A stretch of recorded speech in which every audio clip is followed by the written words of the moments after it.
भैंसे की चमड़े के ऊपर बैठकर दक्षिण दिशा की ओर मुख कर मार सकते हैं ऐसे इंसान को? बिल्कुल मारण होता है कि मैं ऐसे ही तंत्र को सीखने एक शमशान में जाया करता था। वहां पर मुझे एक साधु मिले और उन साधु ने बोला कि तुम क्या सीख रहे हो? बोला मैं कर्ण पिशाचनी की प्रैक्टिस कर रहा हूँ। तो बोले पैसे कमाना चाहता हूँ उससे। उन्होंने कहा कि तू 10-10 रुपए की नोट चाहता है या गड्डी की गड्डी? बोले मैं गड्डी की गड्डी चाहता हूँ। बोले इस मार्को को कसम ले हाथ में गंगा जल लेके आज ही छोड़ दे, मैं तुझे ब्रह्म विद्या देता हूँ। कि वो इतने बड़े साधु थे जिनके साथ मैंने तस्वीर खिंचवाने की कोशिश की, लेकिन वो तस्वीर भी आई नहीं। जब स्टूडियो में उस तस्वीर को हमने सही करवाया तो साधु की तस्वीर, तो शायद वो साक्षात शिव ही थे।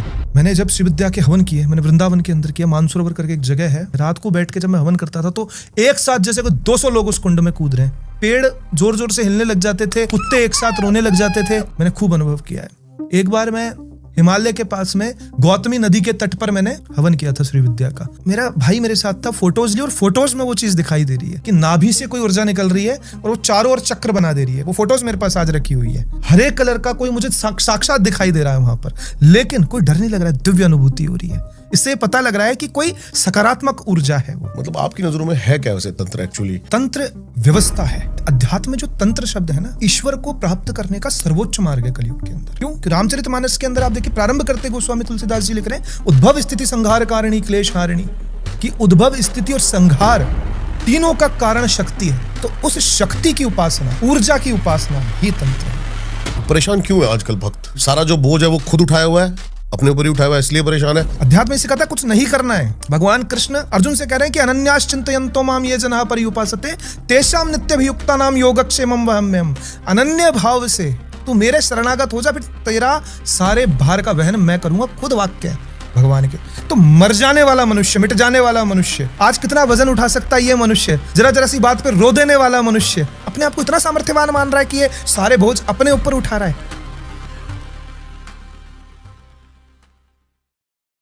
आज का ये संवाद किसी चमत्कार को दिखाने के लिए नहीं है, बल्कि उस ज्ञान को महसूस करने के लिए है जो भक्ति, तंत्र और अनुभव तीनों को एक सूत्र में बांधता है।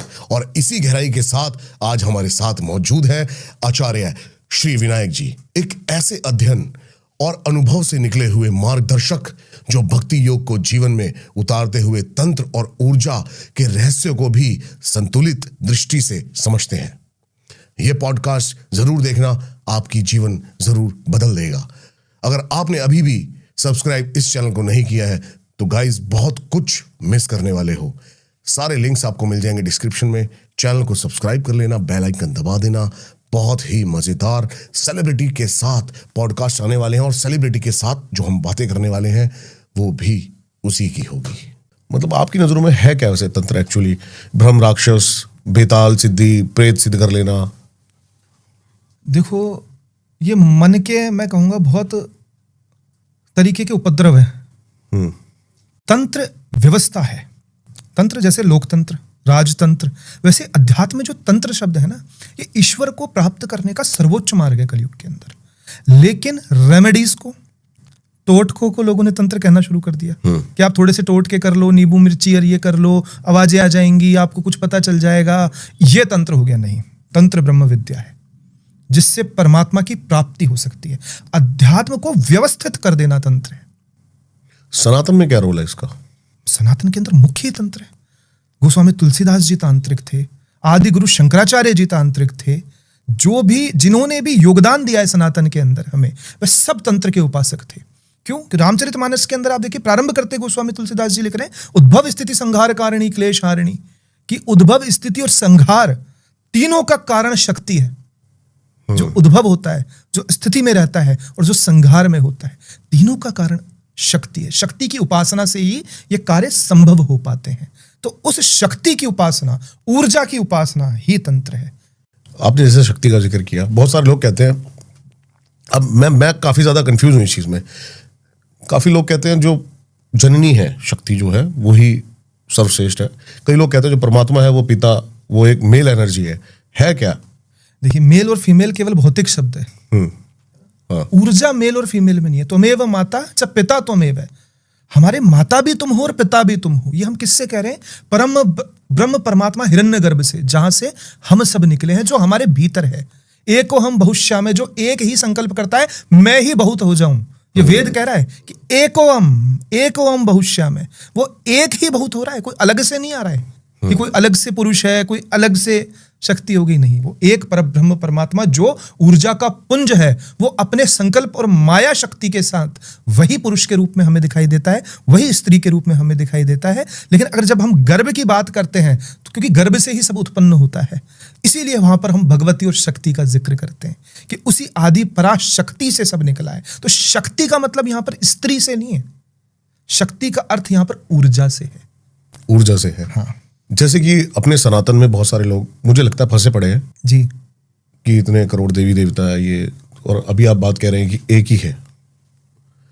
उनके लिए, कोई यूथ के लिए, ताकि वो उनके दिमाग में सनातन और हिंदुइज्म की एक, देखो इसका एक बहुत अच्छा उदाहरण देता हूं मैं आपको। बिजली एक है, लेकिन जब ठंडी हवा खानी हो तो एसी से आ रही है, तो मैं क्या बोल रहा हूं, उसको एसी फॉर्म में मैं उसको अनुभव कर रहा हूं, है ना। जब मुझे किसी चीज को फ्रेश करना है तो फ्रिज के अंदर में, तो वही बिजली फ्रिज के अंदर आ रही है। जब मुझे प्रकाश चाहिए तो वही बिजली लाइट के अंदर आ रही है।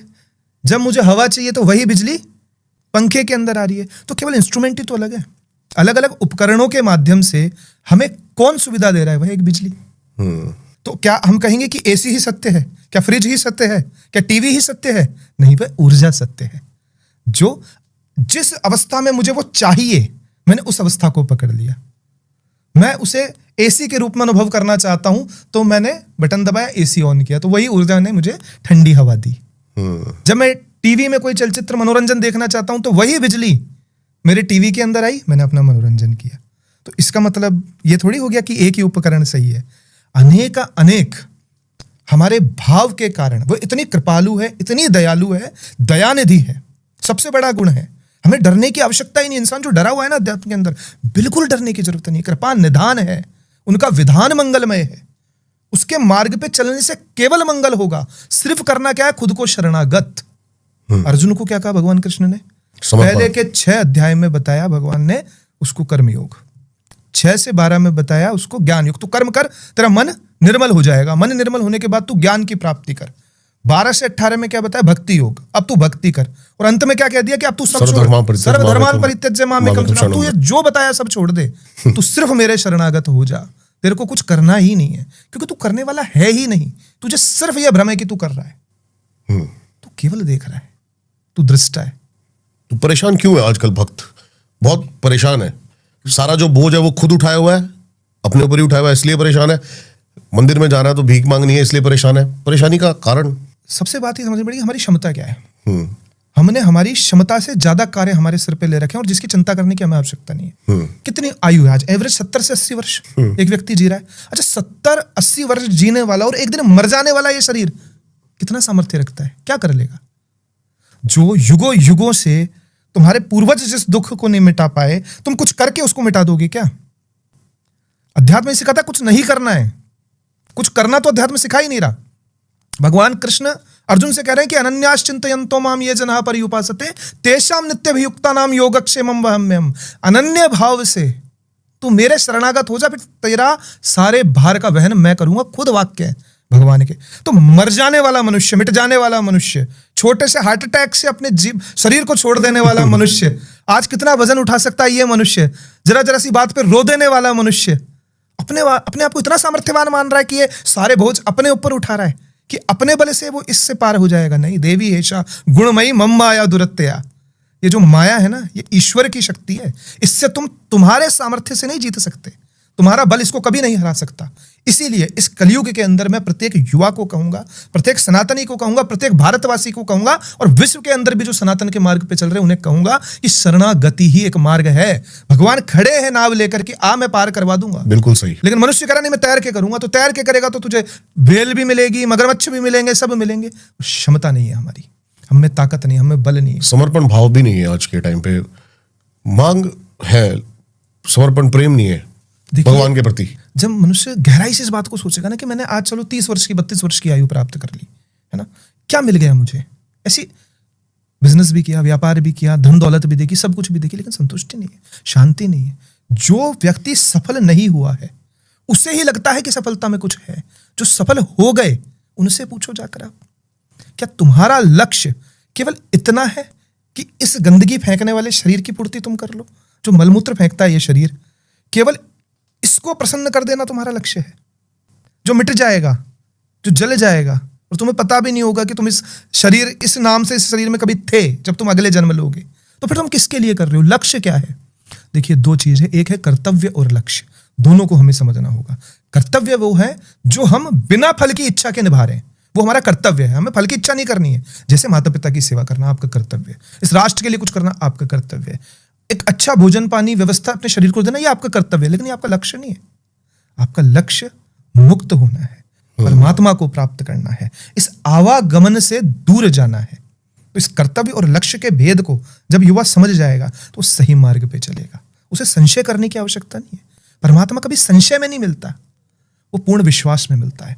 भवानी शंकरो वंदे श्रद्धा विश्वास रूपेणो याभ्याम विना न पश्यन्ति सिद्ध स्वांतस्तम ईश्वरम। ये जैसे दो नेत्र है ना हमारे, एक नेत्र श्रद्धा और एक विश्वास है, तो गोस्वामी तुलसीदास जी ने एक को भवानी और एक को शंकर का है। जब तक पूर्ण विश्वास के साथ जिज्ञासु बनो, प्रश्न पूछो, कुतर्क नहीं तर्क करो, जिज्ञासु बनने में कोई बुराई नहीं है। अर्जुन ने बार बार कृष्ण भगवान से पूछा था कि नहीं आ रही मुझे समझ में, आप खूब कह रहे हो लेकिन फिर भी नहीं आ रही मेरे। लेकिन एक सच्चे जिज्ञासु की भांति अर्जुन प्रश्न करता रहा, क्योंकि अर्जुन का लक्ष्य क्या था? उस तत्व को जानना, उस पर ब्रह्म को जानना, उस पर ब्रह्म को जानना। केवल अपने स्वार्थ की पूर्ति के लिए अगर अध्यात्म का प्रयोग करोगे मेरे भाई, तो फंस के रह जाओगे, कुछ नहीं मिलेगा। शुरुआत कहां से करें अगर युद्ध करना चाहता है तो? सर्वप्रथम प्रश्नों से शुरुआत करो, विषाद से शुरुआत करो, उदास हो जाओ। लेकिन फंसे हुए डिप्रेशन में, डिप्रेशन, एंजाइटी, ये है क्या शब्द? स्ट्रेस, ये क्या एग्जिस्ट करते? नहीं करते, ये हमने इनको पकड़ काल्पनिक बनाए हुए। ये मन से भिड़ंत, मन से बातें जब करी है, मन को प्रधान कर दिया ना। मन को हमने क्या करा? आत्मा को तो हम भूल गए और मन को प्रधान कर दिया, और शरीर अब किसकी सुन रहा है? मन की सुन रहा है। मन राजा हो रखा है, जबकि मन क्या है? नौकर है, राजा नहीं है। लेकिन इंद्रियों को आदेश अभी कौन दे रहा है? मन दे रहा है। और मन की इच्छाओं को पूरा करने के लिए इंद्रियां काम कर रही है, तो निश्चित रूप से दुख आना है। मन बहुत अच्छा दोस्त है तुम्हारा, लेकिन कब? जब तुम इसे सच्चे मालिक की सेवा में लगा दो। जैसे हनुमान जी महाराज, हनुमान जी महाराज मन का सबसे बड़ा उदाहरण है। मन को हनुमान कर दो तो आत्मा स्वतः ही राम हो जाएगी। कैसे? मन की गति कैसी है? वायु की जैसी, तो वायुपुत्र हनुमान जी है। यहां पर बंदर वानर क्यों बताया हनुमान जी को? क्योंकि मन भी तो एक जगह टिकता नहीं, उछलता कूदता रहता है ना, वैसा ही नेचर मन का है। तो यहाँ पे मन हनुमान है, इस बात को समझना होगा हमें कि जो हनुमान तुम बाहर ढूंढ रहे हो ना, श्री गुरु चरण सरोज रज निज मन मुकुर सुधारी, ये जो धूल मन के आईने पे लगी हुई है, इसको साफ करने की जरूरत है, तब साक्षात परमात्मा दिखाई देगा। और ये कहां से होगी? श्री गुरु चरण सरोज रज। गुरु चरण की वंदना नहीं है, गुरु चरण के भी रज की वंदना है। और गुरु के चरणों की रज माथे पे कब लगाओगे? जब अहंकार को त्याग दोगे, जब ईगो को छोड़ दोगे। इसीलिए हमारे यहाँ गुरु की प्रधानता है, गुरु शिष्य परंपरा की प्रधानता है, क्योंकि गुरु के शरणागत होते सबसे पहले तुम्हारा ईगो नष्ट होता है। तो किसी के चरणों की धूल को माथे पे लगाने में कितना अहंकार त्यागना पड़ेगा। तो जब अहंकार को त्यागोगे, जब ईगो को छोड़ोगे, तब मन हनुमान हो जाएगा और आत्मा स्वतः ही राम हो जाएगी। जैसे आपने बताया कि लास्ट में कृष्ण ने कहा कि समर्पण ही आखिरी ऑप्शन है जी। कर्म योग को आप कितना महत्व देते हो फिर? मैंने कहा ना, कर्म योग कर्तव्य प्रधान है। जो तुम आने वाले समय के अंदर अपने प्रारब्ध को रचोगे, वहां तुम्हारे कर्म योग की प्रधानता है, पर वो कर्तव्य तक है, लक्ष्य तक नहीं है। कर्म योग के माध्यम से तुम अपने कर्तव्य को पहचान सकते हो और वर्तमान के अंदर बिना किसी पाप पुण्य के चक्कर में फंसे अपना कर्म कर सकते हो। लेकिन कर्म को फल की इच्छा में लगा दोगे तो वो योग नहीं होगा, फिर योग से दूर हो जाएगा।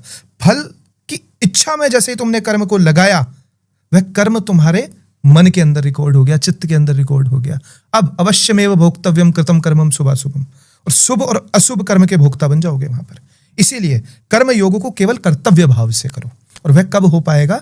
जब स्वयं को पहचानोगे। भगवान ने क्यों अंत में छोड़ने को कहा कि कर्म योग मैंने तुझे इसीलिए बताया, ज्ञान योग मैंने तुझे इसीलिए बताया, भक्ति योग मैंने तुझे इसीलिए बताया, ताकि जो इतने समय से तेरे अंदर संशय इकट्ठा हो रखा है, तेरे मन की प्रवृत्ति इतने जन्मों से भोग की रही है, कुछ पाने की रही है, स्वार्थ पूर्ति की रही है, परिवार की रही है, प्रीति की रही है, इन सब को मिटाने के लिए मैंने तुझे इन सभी योग का ज्ञान दिया, क्योंकि अज्ञान को मिटाने के लिए ज्ञान का प्रकाश जरूरी है। और अंत में भगवान ने कहा लक्ष्य क्या है? कि सर्वधर्मान् परित्यज्य। अब तू ये कर्म योग भी भूल जा, अब तू ये ज्ञान योग भी भूल जा, अब तू ये भक्ति योग भी भूल जा, अब तू केवल मेरे शरणागत हो जा। तेरा संशय सारा मिट चुका है। क्योंकि देखो शरणागत वही तो होगा जिसका संशय मिट जाएगा। अभी दिमाग में मैं कह दूं कि शरणागत होना है, लेकिन दिमाग में चल रहा है लेकिन कर्म तो प्रधान है। अभी जस्ट मेरे दिमाग में यही चल रहा है। हाँ। अभी मैं आपको बहुत पर्सनली बात बताता हूँ आपको। हाँ। मेरे जीवन में भी कोई दुख नहीं है, कोई परेशानी, कोई डिप्रेशन नहीं, लेकिन जब जब मैं विचलित होता हूँ, जब जब मैं आपाक होता हूँ, वो इसलिए क्योंकि एक मन में दौड़ रहती है, चेस फॉर परफेक्शन। ब्लर ना हो, यार ये ब्लर कैसे हो गया, ऑडियो सही क्यों नहीं आई तुम्हारी, ये तो वो मेरे को लगता है कि मेरे हाथ में सब कुछ नहीं है। फिर मैं ये सोच के शांत होता हूँ कभी कभी कि जिसने काम दिया वो संभालेगा भी। नहीं देखो, कर्म फल की इच्छा जागृत हुई ना कि हमें इससे परिणाम चाहिए, इसमें कोई बुराई नहीं है, लेकिन इसको अभिनय में करने लग जाओ बस। जैसे ये जिंदगी क्या है, अभिनय है, हम पात्र हैं। अब गुस्सा आ रहा है, मन के अंदर करो कि अब गुस्से करने की एक्टिंग करनी है, बस गुस्सा नहीं करना। और देखो स्वयं को करते हुए, जो कर रहे वो तुम नहीं हो। अभी मैं यही करता हूँ। हाँ। अभी मैं यही करता हूँ। अभी जैसे मेरे सामने कोई यहाँ पे गेस्ट बैठे हुए हैं, मैं पॉडकास्ट कर रहा हूँ, कभी कभी मेरा मन चला जाता है इधर उधर। हाँ। मैं वहां से खड़ा होकर अपने आप को देखता हूँ, भाई हाँ, उधर देख, फोकस कर। बिल्कुल सही बात है। तुम सर्वव्यापक हो, हर जगह से तुम अपने आप को देख रहे हो। तुम्हारी चेतना इनमें भी है, मुझ में भी, सब में। हम एक दूसरे से कनेक्टेड हैं। ये सबसे बड़ा विज्ञान है हमारा, जो सनातन बताता है। इसीलिए जीवन के अंदर कभी भी कोई कर्म कर रहे हो तो उस कर्म का अभिनय करने लग जाओ बस। मैं कर्तव्य भाव से कर रहा हूं, इससे मेरा कोई लेना देना नहीं है। तो तुम कर्म से कभी, जब तुम कर्म के करता ही नहीं रहोगे तो भोक्ता कहां से बनोगे।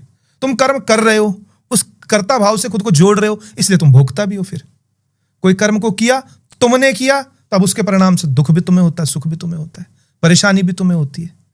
मैं तो हूं ही नहीं करने वाला, मैं सिर्फ देख रहा हूं करते हुए। दृष्टा, केवल दृष्टा भाव, अभिनय, एक्टिंग, ये सिर्फ अभिनय चल रहा है, इसके अलावा ये कुछ भी नहीं चल रहा है। भगवान के जो अवतार हुए वो हमें यही, उनकी कथाएं क्यों सुननी चाहिए। लोग कहते हैं कथाओं में क्या रखा है, अरे अभिनय करना उन कथाओं से तुम सीखोगे। क्या सीता का हरण हुआ था? रामचरितमानस के अंदर साफ लिखा हुआ है कि राम जी सीता जी एक कल में संवाद कर रहे हैं और राम जी कहते हैं कि अब तुम अग्नि के अंदर प्रवेश कर जाओ, अब मैं मनुष्य की तरह लीला करूंगा। तो वहां साफ लिखा हुआ है कि अग्नि के अंदर सीता मैया प्रवेश कर जाती है और माया से दूसरी माया सीता बनाई जाती है। तो जब सीता का हरण हुआ ही नहीं तो राम जी रो क्यों रहे बताओ? वो अभिनय है। मनुष्य को दिखाने के लिए कि तेरा किसी कष्ट से कोई नाता नहीं है, तेरा कोई दुख से कोई नाता नहीं है। ये तूने तेरी अज्ञानता के कारण, तेरे बहुत छोटे छोटे स्वार्थ की पूर्ति के कारण अपने आप को इतना ज्यादा जोड़ दिया इस चीज से कि तुझे कुछ सच्चाई नजर नहीं आ रही है। तू दुखी हो रहा है, तू परेशान हो रहा है, तू अपने समय को नष्ट कर रहा है जो कितना अमूल्य है, जो दोबारा तुझे न जाने कब मिलेगा।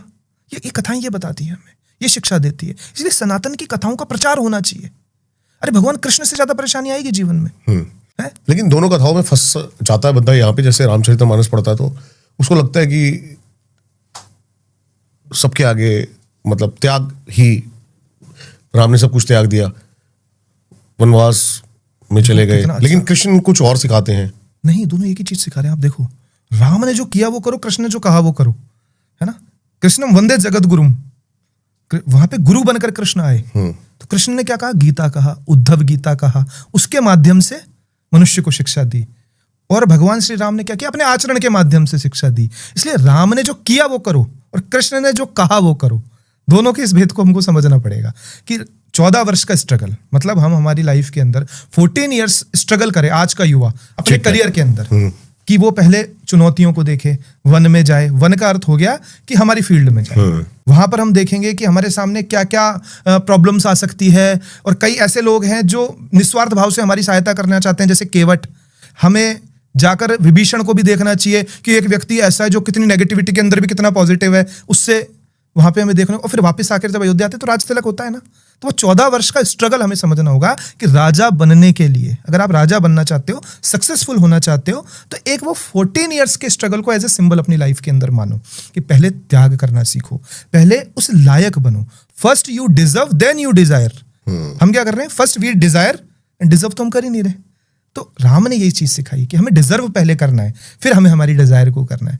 अब हम डिजर्व क्या करते हैं हमें पता नहीं, लेकिन सिर्फ हम हमारी डिजायर्स को पूरा करना चाहते हैं कि मैं ये चाहता हूं जीवन में ये हो जाऊं। क्या तुम इस काबिल हो? क्या तुम इस खांचे में फिट बैठते हो? 1 लीटर की पानी की बोतल में 1 लीटर ही तो पानी आएगा। सही बात है। हम चाहते हैं 2 लीटर आ जाए। जब पात्र ही 1 लीटर का है तो 2 लीटर कहां से आ जाएगा? इसलिए स्वयं को पहले पात्र बनाने पे कार्य करना चाहिए। यही भगवान श्री राम का जीवन हमें सिखाता है।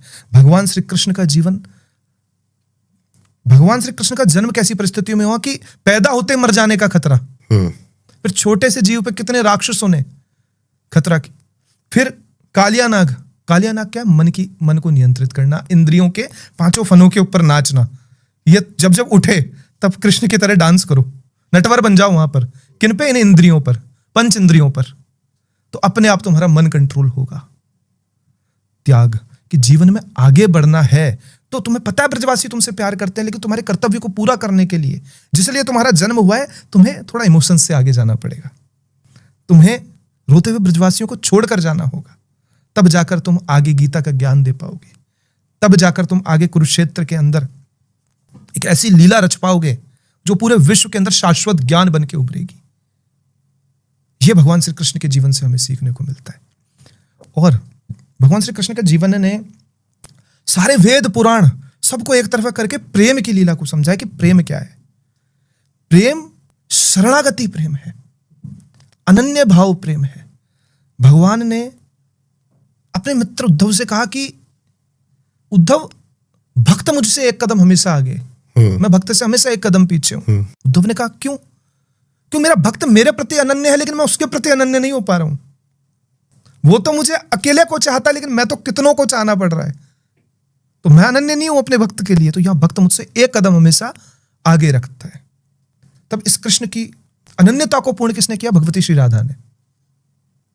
कि भगवान श्री कृष्ण राधा के प्रेम में अनन्य हो गए कि राधा मेरी स्वामिनी और मैं राधा को दास, जन्म जन्म मोहि दीजिए श्री वृंदावन वास।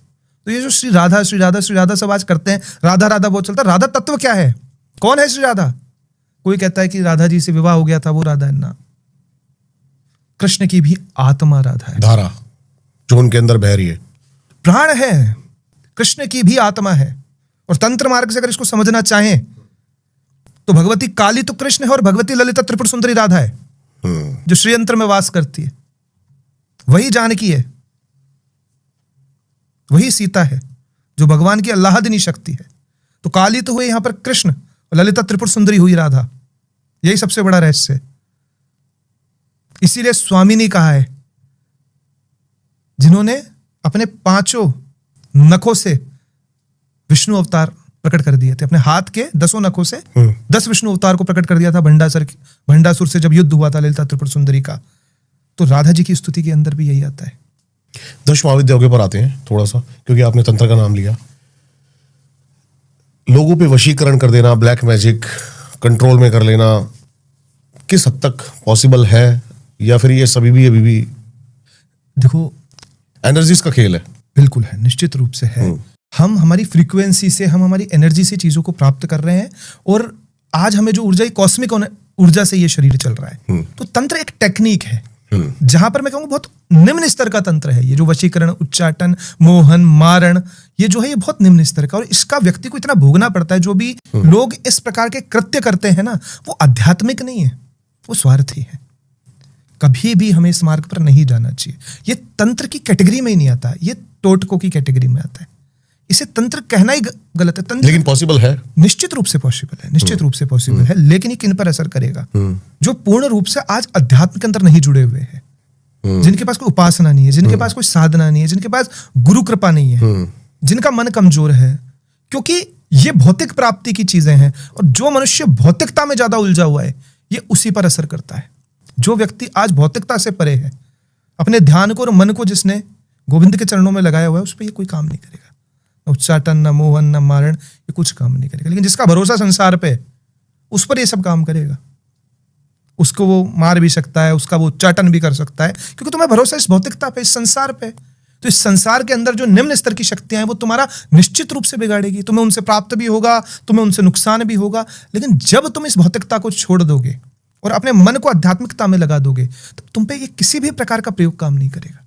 आपने वृद्ध इंद्रजाल पढ़ी है कभी? नहीं, मैंने नहीं पढ़ी वृद्ध इंद्रजाल, नहीं पढ़ी। उसमें बहुत सारी टेक्निक्स बताई हुई हैं, मारण की टेक्निक बताई हुई है, मोहन की टेक्निक, उच्चाटन की, और बहुत ऐसे डार्क रिचुअल्स हैं, जैसे कि भैंसे की चमड़े के ऊपर बैठकर दक्षिण दिशा की ओर मुख कर मार सकते हैं ऐसे इंसान को। बिल्कुल मैंने सुना है इस विषय में कि बिल्कुल मारण होता है।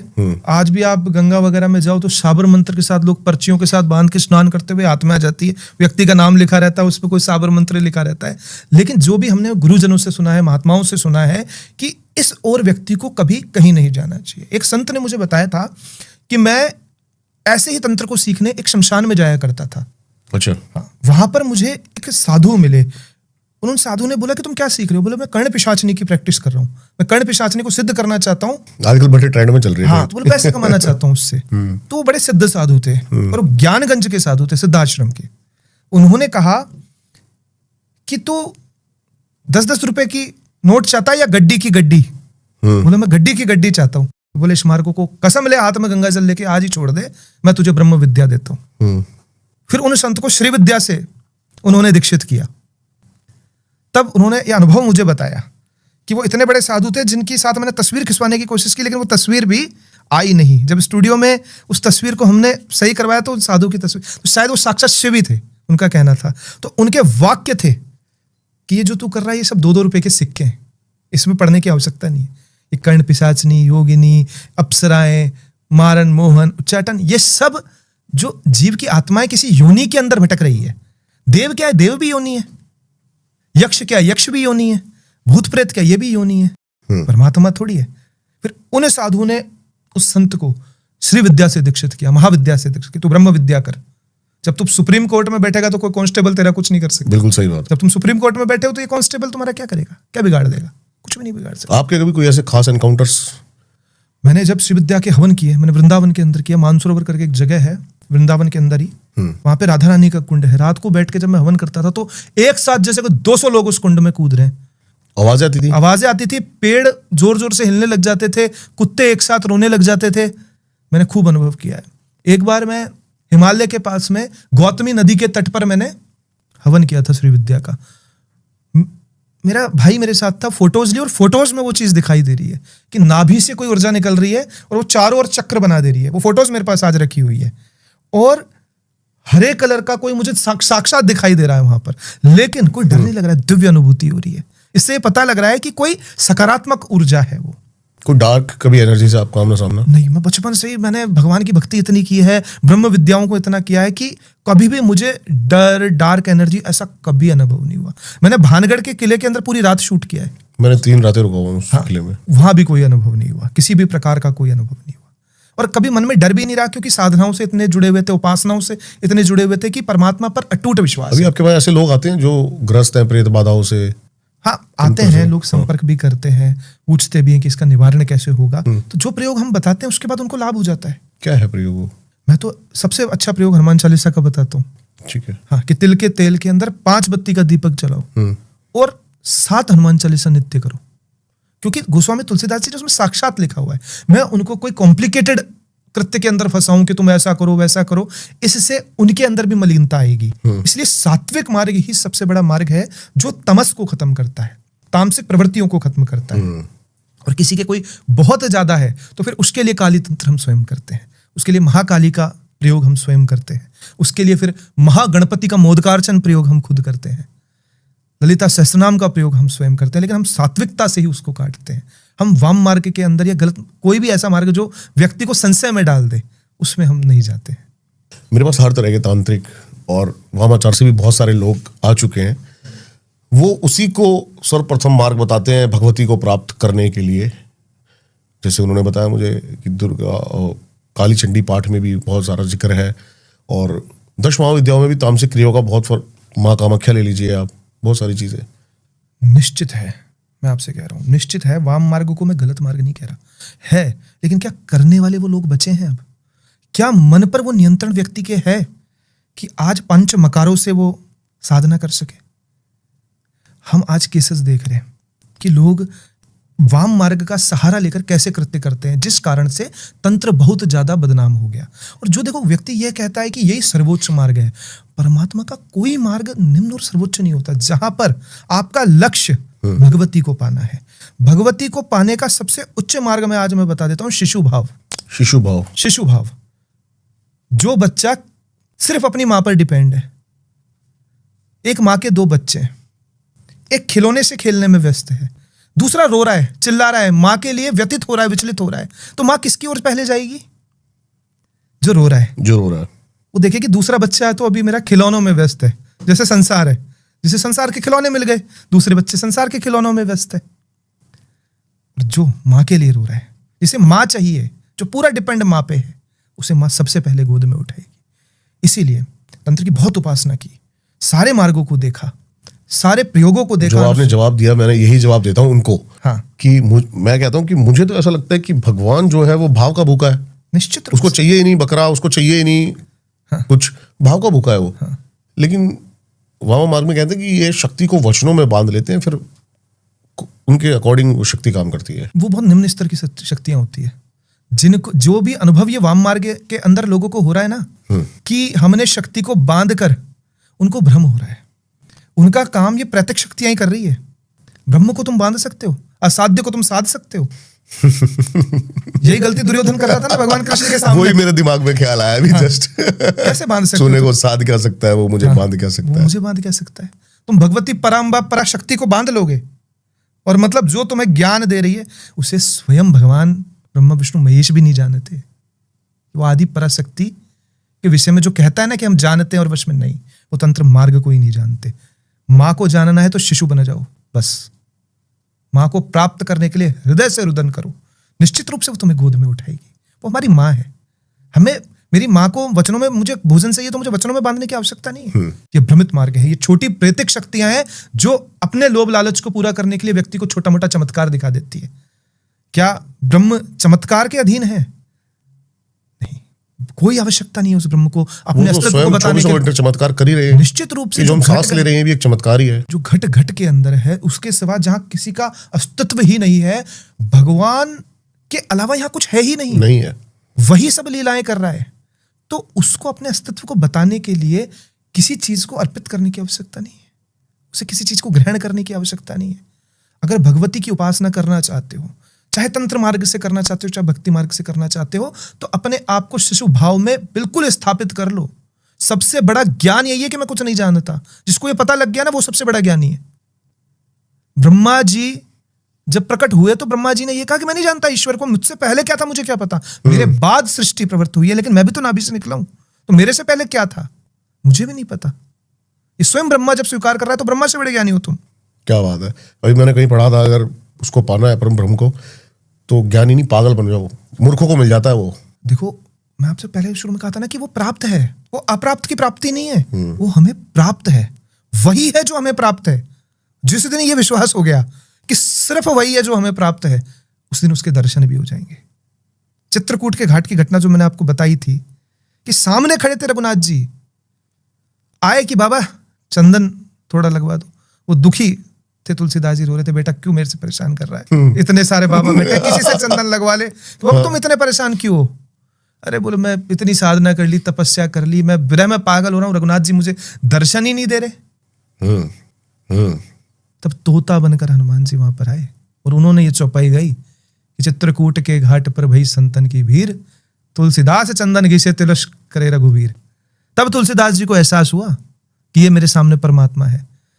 जिस व्यक्ति को भ्रम हो रहा है ना ऐसा करने से परमात्मा प्राप्त होगा, नहीं, परमात्मा तो तुम जब हृदय से रोकर पुकारोगे ना तब प्राप्त होगा। और जब तुम्हारा विश्वास इस संसार से हटकर परमात्मा पर हो जाएगा, निश्चित रूप से तुम्हारी एक पुकार के अंदर वो प्रकट हो जाएगा। द्रौपदी को जब तक विश्वास था कि मेरे 5 बलवान पति मुझे बचाएंगे, टूट गया। बड़े बड़े गुरुजन मुझे बचाएंगे, टूट गया। जब संसार से विश्वास उठ गया तब 3 बार त्राही माम त्राही माम त्राही माम बोले। एक में तो उठा, दूसरे में चला और तीसरे में तो पहुंच गया। 3 पुकार से ज्यादा पुकार ही नहीं लगी। तो बोले तूने मुझ पर विश्वास कहां किया था, तूने मुझे पुकारा ही नहीं।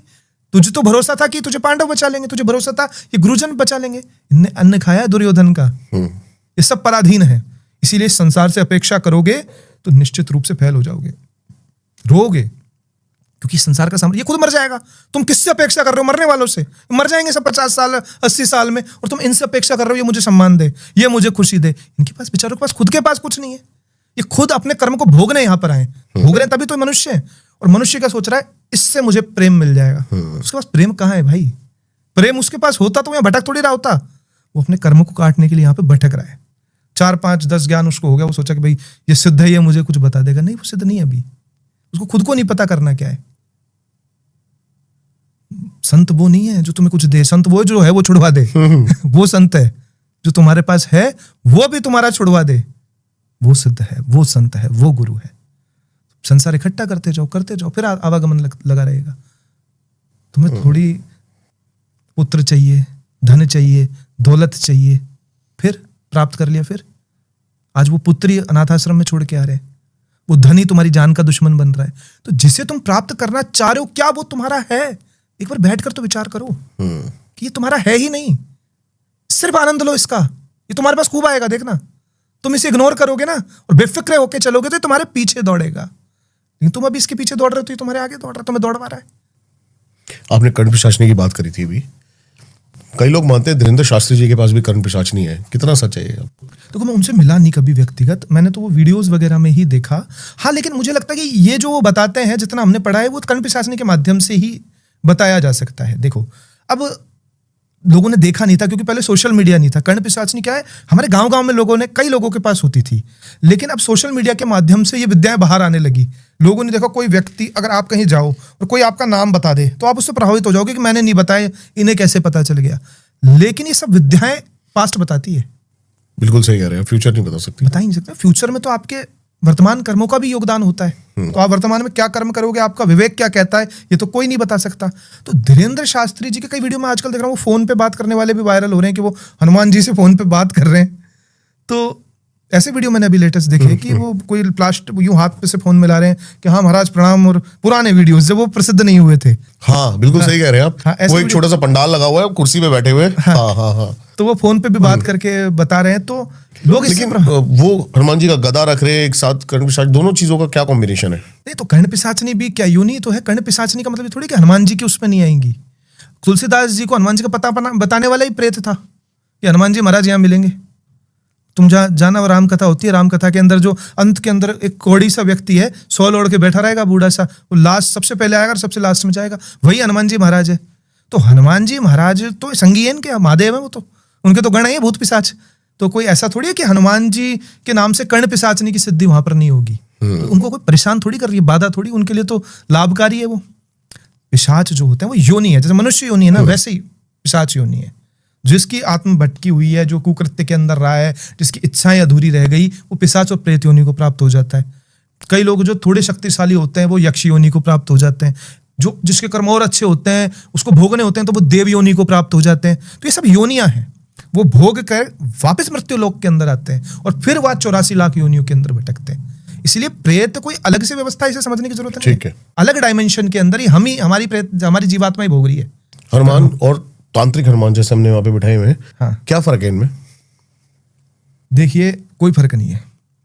जब अहिरावण की कथा आपने सुनी होगी, लेकिन अभी मैंने हफ्ता भर पहले ही रसराज जी महाराज जी का पॉडकास्ट किया था। उन्होंने कहा भाई ये सबसे बड़ा गुनाह है तंत्र को हनुमान के साथ जोड़ देना। नहीं, बिल्कुल गुनाह नहीं है। हनुमान जी को तंत्र के साथ जोड़ देने में बिल्कुल गुनाह नहीं है, क्योंकि हनुमान जी कौन है?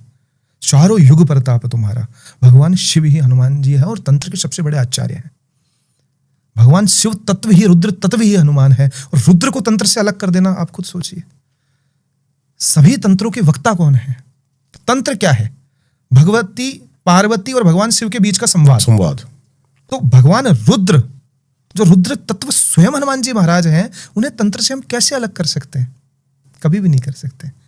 भगवान हनुमान जी तंत्र के आचार्य हैं, मुख्य आचार्य हैं, बिल्कुल गुनाह नहीं है। लेकिन हनुमान जी का जो जीवन है वो दास भाव का जीवन है, जो शरणागति सिखाता है, जो भक्ति सिखाता है। तो रसराज जी महाराज हो सकता है उस भाव के अंदर कह गए हों। हाँ, हनुमान जी उसी भाव के अंदर उन्होंने बोला कि ये सरल रूप से भक्ति बस, और ये इसमें भी मत फंसो, मंगलवार शनिवार इसमें भी मत फंसो, मस्त रहो। बिल्कुल। देखो, तुलसीदास जी ने कहीं नहीं लिखा कि औरतें हनुमान जी की पूजा नहीं कर सकती है। जितने नियम लगाए जा रहे हैं गलत है। हनुमान जी की तो सब पूजा कर सकते हैं, जो ये पढ़े हनुमान चालीसा, जो सबको पूरी छूट दी है।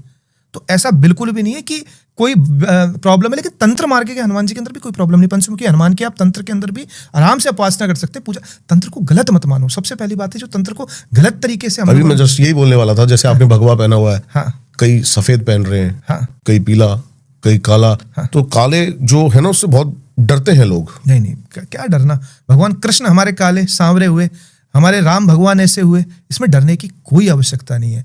अब लोगों के सामने क्या हुई, मारण मोहन उच्चाटन, किसी पे प्रेत छोड़ देना, ये सब कारण लोग डरने लग गए। जबकि वो तंत्र नहीं है, उसे तंत्र मत मानो, मैं फिर कह रहा हूँ, वो टोटके हैं, वो रेमेडीज है। तंत्र तो ब्रह्म महाविद्याएं तंत्र है। तंत्र मंत्र यंत्र का तो हमारे यहाँ बहुत बड़ा महत्व है। हम लोकतंत्र में तो रहते हैं, तो तंत्र बुरा कैसे? लोकतंत्र नहीं होता तो हमारी व्यवस्था ही, डेमोक्रेसी कैसे चल पाती? नहीं, बहुत अच्छा उदाहरण दिया आपने कि तंत्र और इनमें फर्क है। निश्चित रूप से फर्क है। देखिए, तंत्र आपको ईश्वर तक पहुंचाता है। मैं आपको एक चीज बता देता हूँ, भक्ति क्या है। देखो, इसको उदाहरण से हम समझें कि भक्ति एक ऐसा मार्ग है कि आप वाया पहुंचते हो कि ठीक है, तो मन को वो किया, कर्म को नष्ट किया। तंत्र डायरेक्ट नंबर है, सीधा नंबर लगता है और सीधा उठता है, वो मार्ग तंत्र है, शॉर्टकट। हाँ, लेकिन जो तंत्र मैंने पढ़ा है, विज्ञान भैरव तंत्र, 2 लाइन में उसमें खत्म हो जा रही है। भगवान क्यों कह रहे हैं, एक सांस गई दूसरी आई। इस पे टेक्निक बता रहे हैं, विज्ञान भैरव तंत्र है जो टेक्निक के ऊपर डिपेंड है कि जो मनुष्य शरीर के माध्यम से साधना चाहता है ईश्वर को, तो उसकी क्या क्या तकनीकें हैं। तो श्वास की तकनीकों के माध्यम से भगवान वहां पे समझा रहे हैं।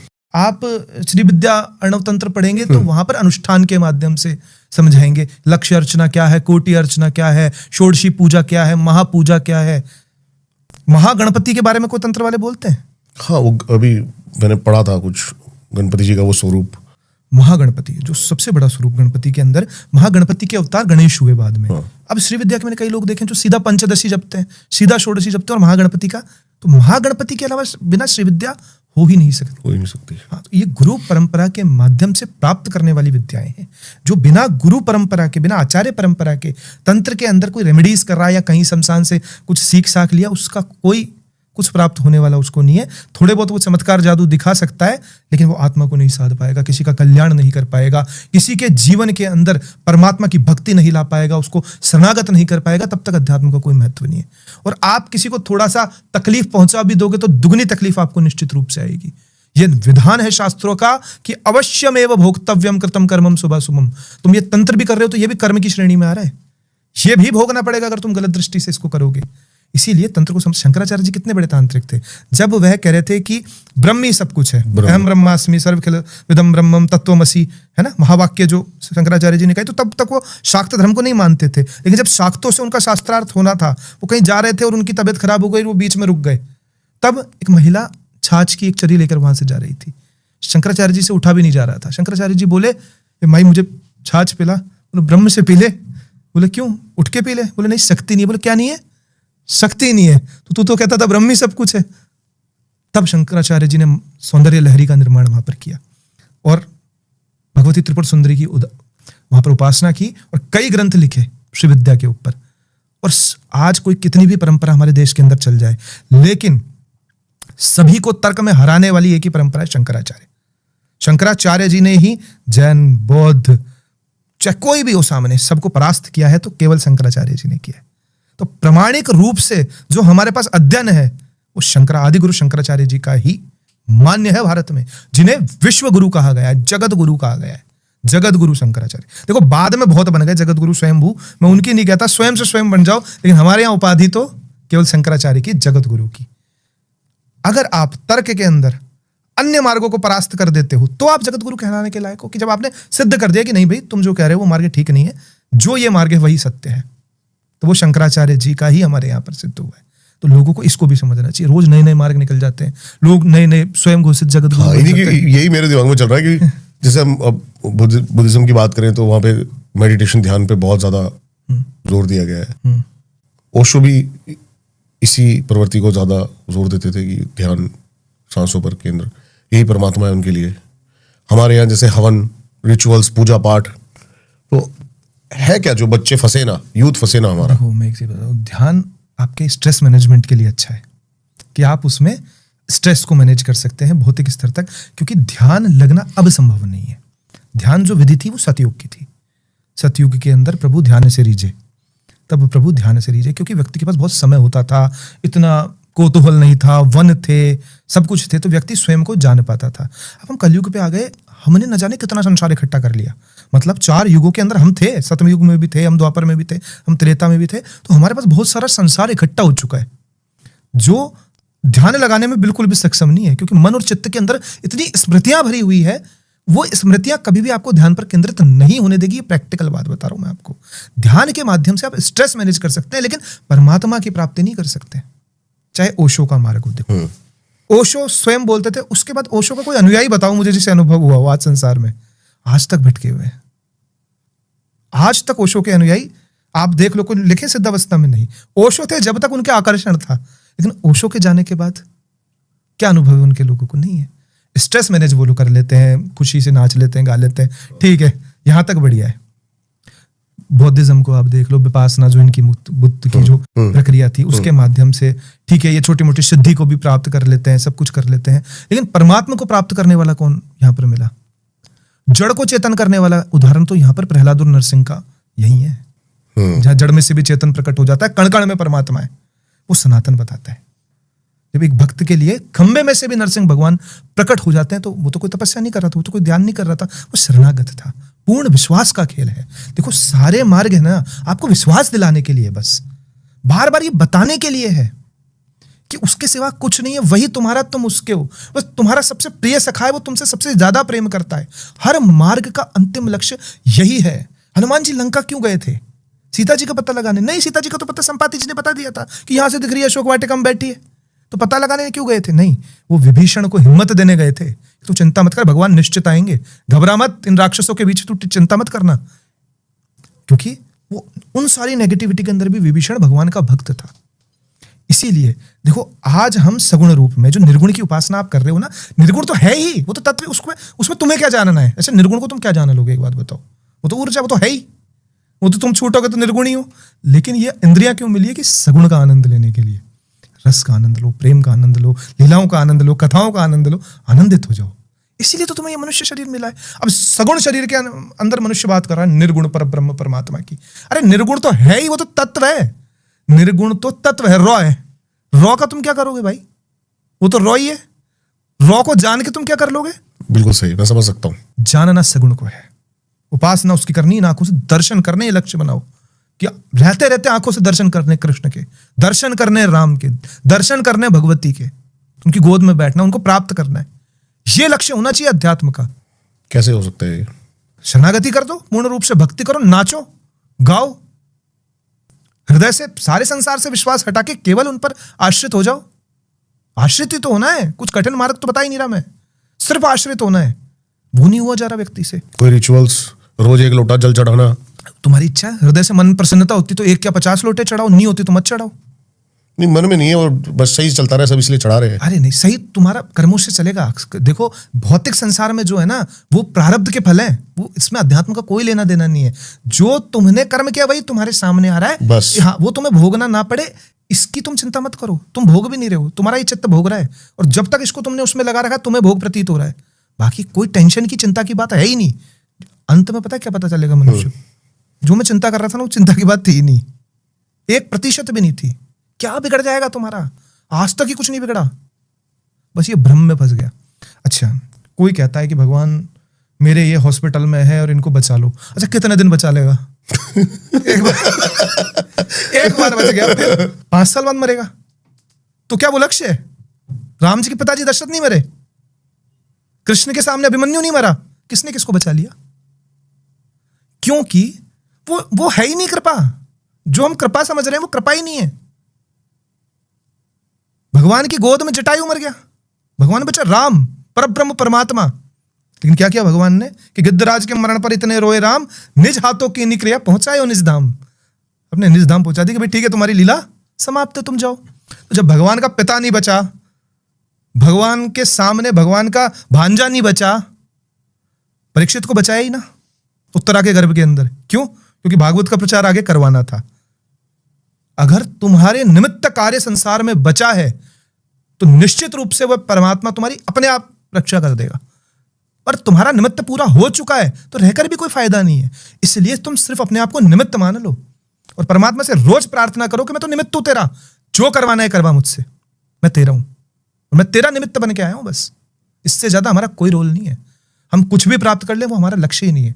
हम मनोरंजन के लिए, हम भटकाव के लिए ये सब कर तो रहे हैं, लेकिन ये हमारा लक्ष्य नहीं है। और पता है हम क्यों कर रहे हैं? क्योंकि क्या है, हम देखकर सीखते हैं।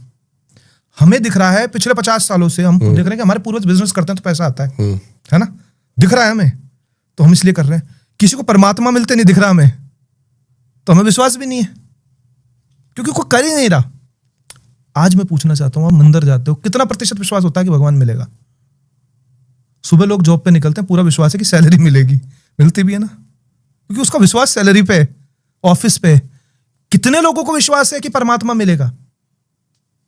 आप साधन कर रहे हो लेकिन आप में विश्वास ही नहीं है, परमात्मा को प्राप्त ही नहीं करना चाहते आप चाहते हो कि जो मैं ये कर रहा हूं ना इसमें दिक्कत ना है, बस तू मिले ना मिले मुझे उससे कोई लेना देना नहीं है, आज जो मेरा भौतिक जीवन है ये चलता रहे बढ़िया। इसीलिए हम अध्यात्म के मार्ग पे चल रहे हैं, हमारा और कोई लक्ष्य नहीं है। साधनाएं जो आपने बात करी, कुछ साधनाएं मैंने भी लिखी हैं, शव साधना, भैरवी साधना, कैसे प्राप्त हो सकते हैं इससे परमात्मा? ये तो देखो गुप्त विषय हैं जो गुरु परंपरा के माध्यम से अनुभव करवाए जा सकते हैं। अगर व्यक्ति इसको सुनकर या पढ़कर करेगा तो कुछ प्राप्त नहीं होगा, लेकिन इन मार्गों पे चलने से पहले व्यक्ति को यह मानना पड़ेगा कि मैं शरीर नहीं हूं। अगर वो इन इंद्रियों के वशीभूत होकर या साधनाएं करेगा तो समाप्त हो जाएगा, बर्बाद हो जाएगा। आकर्षण बहुत है, क्योंकि गुप्त रही है ना अब तक। किसी भी गुप्त चीज का जब प्रादुर्भाव होता है तो उसके प्रति आकर्षण बहुत होता है कि आज तंत्र की ये साधनाएं, शव साधना हो चाहे भैरवी साधना हो, आज हम इसके बारे में सुन रहे हैं, पढ़ रहे हैं, तो हमें करनी ही चाहिए। उसको आनंद के लिए नहीं है, मजे के लिए नहीं है। ये परमात्मा की वो प्राप्ति और वो अवस्था है जो घटती है मनुष्य के साथ, और जब घटती है तभी वह इस मार्ग पे चल पाता है। और एक बात हमें समझनी होगी कि इन मार्गों पे चलने के लिए वह स्वयं चुनता है। अर्जुन से तीर चलवाए और बुद्ध को पेड़ के नीचे बैठाया, तो सब बुद्ध ने तो नहीं चलाया ना तीर, और अर्जुन तो नहीं बैठा पेड़ के नीचे। तो देखा देखी मनुष्य को कभी नहीं करनी चाहिए। हम सबका अलग निमित्त के लिए हम पैदा हुए हैं। जरूरी नहीं है कि हम आज सुन रहे हैं तो हम इन साधनाओं में जाने से हमें प्राप्त होगा, नहीं होगा। ध्रुव को कुछ नहीं करना पड़ा, प्रहलाद को कुछ नहीं शरणागत होना पड़ा, स्वयं परमात्मा उनके लिए प्रकट हो गए। मीराबाई नाच नाच के भगवान को प्राप्त कर ली। तो आज का जो कलयुग है इसके अंदर जो गृहस्थ लोग हैं, जो सामान्य जीवन जीने वाले लोग हैं, उन्हें शरणागति और भक्ति के मार्ग पर चलते हुए ही परमात्मा को प्राप्त करना चाहिए। और जो अन्य लोग जो तंत्र मार्ग के अंदर जाना चाहते हैं, जिज्ञासु हैं, उन्हें प्रामाणिक गुरु की तलाश करनी चाहिए। प्रामाणिक गुरु के माध्यम से आचार्य परंपरा और गुरु परंपरा के अंदर दीक्षित होना चाहिए और उन्हीं की निगरानी के अंदर ये प्रैक्टिस करनी चाहिए, ताकि किसी का। और दूसरी बात, जो गुरु ये सिखाए कि किसी का गलत कर देना, ये कर देना, उस गुरु को उसी क्षण त्याग देना। देखो उदाहरण है हमारे इतिहास के अंदर भी, राजा बलि ने शुक्राचार्य का त्याग कर दिया था जब वामन अवतार को भिक्षा देने से शुक्राचार्य ने मना करा। वो माता त्यागने योग्य है जब कैकई जो राम को वनवास भेज दे, वो भाई त्यागने योग्य है जो भगवान के विरुद्ध जाए। विभीषण ने रावण को त्यागा, और वो गुरु भी त्यागने योग्य है जो परमात्मा से हमें दूर करे। तो भैरवी साधना का आज के समय में दुरुपयोग भी बहुत ज्यादा हो रहा है। लोग औरतों को कि आपके जीवन में सारे सुख आएंगे, परमात्मा जल्द ही मिल जाएंगे, तो तांत्रिक क्या कहोगे आप इसके बारे में? जहां काम वहां राम नहीं, इस बात को समझना पड़ेगा कि जहां काम भाव है ना वह राम नहीं है। तो जो अपनी वासना की पूर्ति के लिए अगर इस साधना का प्रयोग करें तो उन्हें सावधान हो जाने की आवश्यकता है कि उनकी इतनी दुर्गति होगी कि वो समझ नहीं पाएंगे। भैरवी साधना बहुत उच्च कोटि की साधना है, जहां पर शरीर आभास नहीं होता है, जहां पर काम ऊर्जा को हम रूपांतरित करके परमात्मा को प्राप्त करने की साधना करते हैं, जो बिना सिद्ध गुरु के संभव नहीं। और आज के अंदर आपको कहीं कोई डायरेक्ट अगर भैरवी साधना के लिए बैठा रहा है तो वो गलत है। आपको न जाने कितने लाख मंत्र जाप करने के बाद इसके अंदर एलिजिबल आप होगे, क्योंकि जब तक आपका मन नियंत्रित नहीं होगा ना, काम से कोई नहीं जीत पाया आज तक। भगवान कृष्ण के अलावा काम को कोई हरा पाया है? नहीं हरा पाया। जब भगवान कृपा करते हैं ना तभी काम हारता है। नारद जी की स्टोरी नहीं पता? नारद जी ने कहा था मैंने काम पर विजय प्राप्त कर ली, और फिर हरि बंदर बना दिया था उनको, श्रीनगर बना दिया था, वहां लक्ष्मी जी पे वो लट्टू हो गए थे। तब महादेव ने कहा था तुम यहां तो कह रहे हो, भगवान के सामने जाके मत कहना कि मैंने काम को जीत लिया। नारद जी ने कहा, फंस गए ना काम के अंदर। विश्वामित्र जी फंस गए काम के अंदर, कौन नहीं फंसा काम के अंदर? इसीलिए जब तक भगवान स्वयं कृपा नहीं करते सकते, आप काम को नहीं हरा सकते। काम, जिसको भ्रम है ना कि मैं काम को हरा दूंगा, नहीं हरा पाओगे। बहुत शक्तिशाली है, भगवान का पुत्र है काम। हाँ, कामदेव भगवान का पुत्र है, उसको कैसे हराओगे? कामदेव की गलतफहमी किसने दूर की थी? भगवान कृष्ण ने। जब वो ब्रज चला गया था, जब काम को यह एहसास हो गया था कि मैं भगवान कृष्ण को भी हरा दूंगा, क्योंकि भ्रम था ना, ब्रह्मा जी तक को हो गया था कि यार ये कैसे भगवान हो सकते हैं, ये तो झूठा खा रहे हैं, मिट्टी में घूम रहे हैं, खेल रहे हैं, ये भगवान थोड़ी हो सकते हैं। तब कामदेव वहां पर गया और भगवान को चैलेंज करता है, अच्छा तुमने काम पर, बोले ठीक है आज तू कर ले लीला। शरद पूर्णिमा की रात्रि को रासलीला होती है। काम खड़ा खड़ा देखता रह जाता है। जब भगवान कृष्ण न जाने कितने कृष्ण कितनी गोपियों के साथ जहां पर नृत्य कर रहे हैं, गोपियां कृष्ण बन जाती है, कृष्ण गोपियां बन जाते हैं, काम के कुछ समझ में नहीं आता। तो काम मर्दन लीला को मानने वाला हमारा देश है, जो काम का मर्दन कर दे। ऐसी रास लीला के प्रसंग को हमारे जीवन के अंदर पाने वाले लोग हैं, हम भक्त हैं। हमें भैरवी साधना को इस रूप के अंदर कभी नहीं प्राप्त करना चाहिए। अगर कोई भी महिलाओं को, कोई भी आज लड़कियां हैं जिनको कोई तांत्रिक इस तरीके से भ्रमित करे कि तुम सीधा आओ और तुम भैरवी साधना के अंदर अपनी नग्न अवस्था के अंदर आके मेरे साथ इस प्रकार से साधना करो, तो वो तुम्हें भटका रहा है। वो जानता ही नहीं है कि अभी भैरवी साधना, तंत्र साधना क्या है। अगर इस चीज को समझना है तो भगवान की रासलीला को समझना सबसे पहले। जब गोपियों ने क्या किया था, वो नादान गोपियां जो अनपढ़ है, बेचारी गांव की गोपियां हैं, उनको ब्रह्म ज्ञान हो गया था। न खलु गोपिका नंदनो भवान अखिल देहि नाम अंतरात्म दृक्। हमें पता है कि तुम यशोदा नंदन नहीं हो, तुम हर देहधारी की आत्मा हो, हम ये जानती हैं, लेकिन फिर भी हम तुम्हें इसी रूप के अंदर वर्ण करना चाहती हैं, हम तुमसे प्रेम करती है। तो ये निर्गुण उपासना का भी दे रहा हूं मैं। गोपियों को नहीं पता था कि ये निर्गुण ब्रह्म है, खुद कह रही है, गोपी गीत की लाइन है, न खलु गोपिका नंदनो भवान अखिल देहि नाम अंतरात्म दृक्। तो निर्गुण ब्रह्म वो मान रही है कि मुझे पता है तो वो निर्गुण ब्रह्म परमात्मा है, जो ब्रह्मा जी की रिक्वेस्ट पर हम सबकी देहधारियों की आत्मा बनकर आया है, लेकिन फिर भी हम तुझसे प्रेम करती, हम तुझे सगुण रूप में पाना चाहती हैं। इसलिए परमात्मा आपके समर्पण से प्राप्त हो जाएगा। आपको अपने आप को इस तरीके से किसी वासना के अंदर डालने की जरूरत नहीं है। और देखिए, कोई भी गुरु जब तक आप पर पूर्ण विश्वास नहीं हो जाएगा, जो प्रमाणिक गुरु है, वो आपको कभी भैरवी साधना के अंदर नहीं खींचेगा, नहीं लेकर जाएगा। जब पूर्ण विश्वास हो जाएगा, जब आपको खुद को लगे कि मैं काम को कंट्रोल कर सकती हूं, तब आप भैरवी साधना में प्रवेश करना ना। पहले स्वयं की परीक्षा आप लेना। लेकिन कोई आपको सिर्फ अपनी वासना की पूर्ति के लिए साधना की ओर ले जा रहा है, तो वो बहुत ज्यादा भ्रमित कर रहा है। इस तंत्र मार्ग को आप समझो कि ये भारत की परम धन है। ये उच्च कोटि की साधना है, जो पूरे विश्व को कंट्रोल करने की ताकत रखती है, एक नया ब्रह्मांड बनाने की ताकत रखती है। इन तंत्र साधनाओं के अंदर फंसकर इसको बदनाम मत करो। आपको कोई शॉर्टकट अपनाने की जरूरत नहीं है। तंत्र मार्ग में आपको जाना है, आपकी रुचि है, आप अध्ययन करो, जिज्ञासा रखो, प्रश्न पूछो, और जब पूर्ण संतुष्टि हो जाए तब आप तंत्र की साधना शुरू करो। क्योंकि 1000 सांपों के साथ एक साथ खेलना है। तंत्र मखौल नहीं है, मजाक नहीं है। तंत्र की जो त्रुटियां होती है ना, वो जीवन खराब कर देती है। इसीलिए जल्दी पाने के आकर्षण के अंदर, ये छोटे छोटे कृत्यों के अंदर फंस के अपने जीवन को नष्ट नहीं करना चाहिए। आपने कृष्ण की बात करी अभी। कृष्ण ही एक ऐसा व्यक्तित्व है जो मेरे जीवन में जब से आए, बहुत बड़ा एक रूपांतरण हुआ।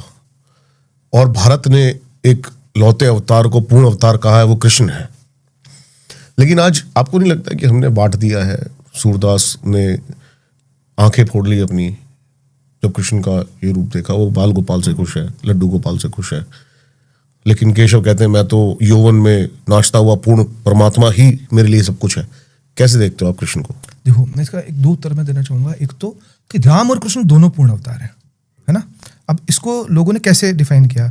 लोगों ने कहा कि राम, लेकिन राम मर्यादा में कैसे परमात्मा रह सकता है? नहीं, मैं बताता हूं ना, उनका मर्यादा अवतार था। वो मनुष्य, कृष्ण परमात्मा पे कोई बाध्य थोड़ी है।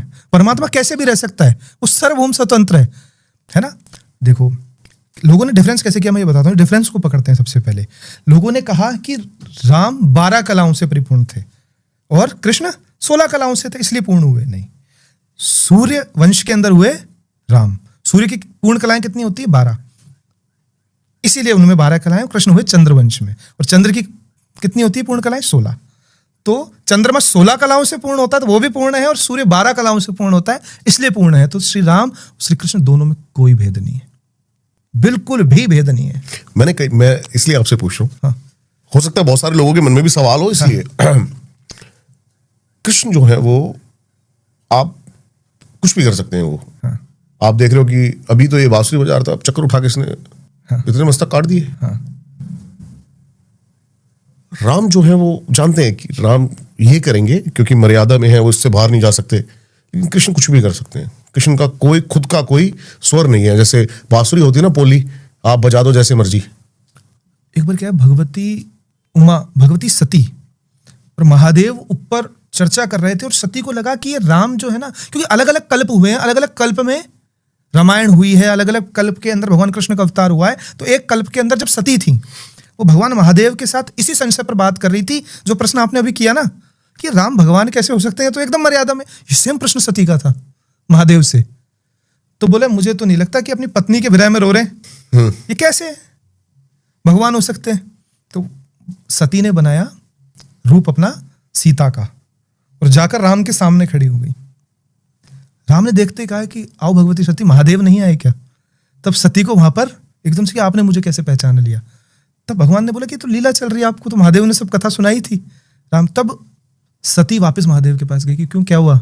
नहीं, मुझसे बहुत बड़ी गलती हो गई, कि मुझसे बहुत बड़ी गलती हो गई, मैंने भगवान पर संशय किया। तब भगवान महादेव ने कहा कि तुमने इस शरीर के साथ, सती भाव के साथ तुमने राम पर संशय किया, अब तुम्हारे इस शरीर को मैं धारण निभा नहीं सकता। इसीलिए फिर यह दक्ष वाला जो प्रकरण हुआ और सती ने अपने शरीर को वहां पर त्याग किया। जब भगवान का जन्म हुआ था श्री राम का, कि भय प्रकट कृपाला दीन दयाला कौशल्या हितकारी, कैसे जन्म हुआ था? भगवान अपने पूर्ण विष्णु स्वरूप के अंदर ही प्रकट हुए थे, जो केवल कौशल्या को दिख रहे थे। ब्रह्मांड निकाया निर्मित माया रोम रोम प्रतिवेद कहे। ब्रह्मांड निकाया, जिनके रोम रोम के अंदर करोड़ों ब्रह्मांड दिखाई दे रहे हैं, ऐसे भगवान राम। तब वहां पर इन्होंने, मां कौशल्या ने रिक्वेस्ट की भगवान राम से कि कीजिए शिशु लीला अति प्रिय शीला, कि मैं आपसे रिक्वेस्ट करती हूं, मैं आपसे निवेदन करती हूं कि आप बच्चों के प्रकार ही लीला कीजिए, अपने इस रूप को त्याग दीजिए। तब भगवान ने उस रूप को वहां पर त्याग के अपने जीवन के अंदर मनुष्य लीला को प्रधानता दी, कि आने वाले समय के अंदर अगर जीव किस प्रकार से मनुष्य जीवन को जीना है तो मेरे आचरण से सीख सकता है। क्योंकि भगवान महादेव जिनकी स्वयं सेवा में आए हो वह राम। इसलिए राम और कृष्ण में 1% अंतर नहीं है। नहीं, अंतर नहीं है, मैं ये नहीं कह रहा दोनों, लेकिन व्यक्तित्व की बात कर रहा हूं। हाँ, देखो त्रेता के अंदर धर्मपरायण जनता थी, द्वापर में कुटिलता बढ़ी, तो जैसे जैसे आवश्यकता रही प्रभु ने वैसा वैसा अवतार जब जब हुए धर्म की हानि, जैसे जैसे धर्म की हानि होती है उसको स्थापित करने के लिए प्रभु को जैसी आवश्यकता होती है प्रभु वैसा अवतार लेते हैं। जब पृथ्वी को बचाना था तब वराह अवतार लिया, जब प्रहलाद के मान की रक्षा करनी थी तब नरसिंह अवतार लिया, जब मर्यादा को स्थापित करना था, मानव आचरण को स्थापित करना था, वहां पर राम अवतार लिया, और जहां पर राजनीति को स्थापित करना था वहां पर कृष्ण अवतार लिया। कृष्ण अवतार नीतियां सिखाती है कि व्यक्ति को किस नीति के अंदर चलना चाहिए। शठम शाठे क्षमाचरित, दुष्ट को दुष्ट की भाषा में जवाब देने में कोई दिक्कत नहीं, कोई परेशानी नहीं, ये भगवान कृष्ण ने बताया। देह का प्रेम प्रेम नहीं है, ये भगवान कृष्ण ने बताया। आत्मा का प्रेम प्रेम है, ये भगवान कृष्ण ने बताया। और संपूर्ण सर्वोच्च ज्ञान गीता के माध्यम से। अच्छा, भगवान राम ने भी गीता कही है। भगवान राम ने किसको गीता कही है? अब क्या है, आजकल पढ़ते तो है नहीं ग्रंथ, कथावाचक भी नहीं जानते। बाली की पत्नी तारा को, जब तारा बिलक बिलक के रो रही थी बाली के मर जाने पे, तब राम ने तारा को, जो भगवान कृष्ण ने गीता में अर्जुन से कहा है, वही तारा को राम ने उस समय कहा है कि तू किसके लिए रोती है, कौन गया है? क्या तेरा था जो चला गया? कोई कहीं नहीं जाता और कोई कहीं नहीं आता। और इस ब्रह्म ज्ञान के बाद तारा शांत हुई थी और सुग्रीव को किष्किंधा का राजा भगवान ने बनाया था। इसीलिए संपूर्ण शास्त्रों का अध्ययन बहुत जरूरी है, संपूर्ण शास्त्रों का प्रचार बहुत जरूरी है। और यही जब भगवान कब ज्ञान देते हैं? जब व्यक्ति सही होकर अत्यंत विषाद में पड़ जाता है। अर्जुन के विषाद से ही तो ज्ञान प्रारंभ हुआ। अर्जुन पहले विषाद में आ गया, लेकिन इसका मतलब नहीं जानबूझ के विषाद में हम जाएं। हम सही कर्म को खोजते खोजते जिस दिन विषाद में चले जाएंगे, उस दिन परमात्मा कृष्ण बनकर हमारे सामने प्रकट होगा। और मैं आपको एक बहुत बड़ी बात बताना चाहता हूं, मैं कहता भी हूं कि मेरे कोई गुरु नहीं, मेरे गुरु भगवान श्री कृष्ण है। भगवान श्री कृष्ण से ही मुझे सारी विद्याएं प्राप्त हुई है। भगवान श्री कृष्ण के माध्यम से ही मैं अभी उद्धव गीता पे ग्रंथ लिख रहा हूं। पहला ग्रंथ है जो उद्धव गीता को विस्तार से लिख रहा है, श्रीमद् भागवत के 11वें स्कंद के अंदर। उद्धव गीता जब लोग पढ़ेंगे ना, तो उसमें मनुष्य का ऐसा कोई प्रश्न ही नहीं है जिसका उत्तर नहीं है। मनुष्य के मन में जितने विकार, जितने प्रश्न, जितने संशय आ सकते हैं, वो सारा उत्तर भगवान कृष्ण ने उद्धव को दिया अंतिम समय में, जब भगवान पृथ्वी छोड़कर जा रहे थे और उद्धव के साथ जब भगवान का अंतिम संवाद हो रहा था, जब उद्धव विचलित होकर भगवान के पास आए कि प्रभु मैं आपके बिना नहीं रह पाऊंगा, तब भगवान कृष्ण ने कहा कि उद्धव तुम विचलित हो रहे हो, तुम जैसा ज्ञानी, बैठो, बोला आज मैं तुम्हें बताता हूं, वह उद्धव गीता। तो भगवान कृष्ण तो वही है, वसुदेव सुतम देवम कंस चाणूरमर्दनम देवकी परमानंदम कृष्णम वंदे जगत गुरु। सबसे पहले जगत गुरु भारत के कौन हुए? भगवान श्री कृष्ण। और सबसे बड़ी बात है, भगवान कृष्ण की भक्ति को लेके लोगों ने, आपने कहा कि कोई बाल रूप के अंदर पसंद करता है, कोई किस, देखो भगवान है किसी भी रूप में पता, लेकिन एक प्रैक्टिकल बात बता रहा हूं, अगर भगवान कृष्ण की कृपा चाहते हो ना, तो सबसे प्रिय बताओ कौन सा भाव? उन्हें सखा भाव। अपने पूरे अवतार में जितना उद्धार सखाओं का किया है ना, उतना किसी का नहीं किया। अपने अष्ट सखा श्रीदामा वगैरह सबको बैकुंठ ले गए, उसी समय बैकुंठ दिखा लाए। बड़े हुए अर्जुन क्या था? सखा भाव। गीता के ज्ञान उसे दिया, साथ उसे द्रौपदी के साथ क्या था? सखा भाव, उसकी रक्षा की। सुदामा के साथ क्या था? सखा भाव। उद्धव के साथ क्या था? सखा भाव। भगवान कृष्ण के कृपा चाहते हो तो सबसे प्रिय उनको सखा भाव है, दोस्ती मित्रता का भाव है। मित्र। वल्लभाचार्य जी का क्या था? सखा भाव। पुष्टि मार्ग क्या है आज? सखा भाव। गोविंद स्वामी क्या थे? भगवान के सखा भाव।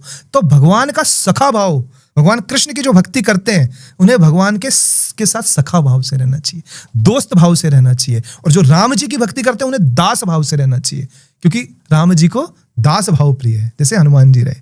बिंदु जी हमारे बहुत प्रसिद्ध कवि हुए हैं, उन्होंने बड़ा अच्छा इस पे एक पद गाया है कि दास रघुनाथ का नंद सुत का सखा, कुछ इधर भी रहा कुछ उधर भी रहा। क्या बात है।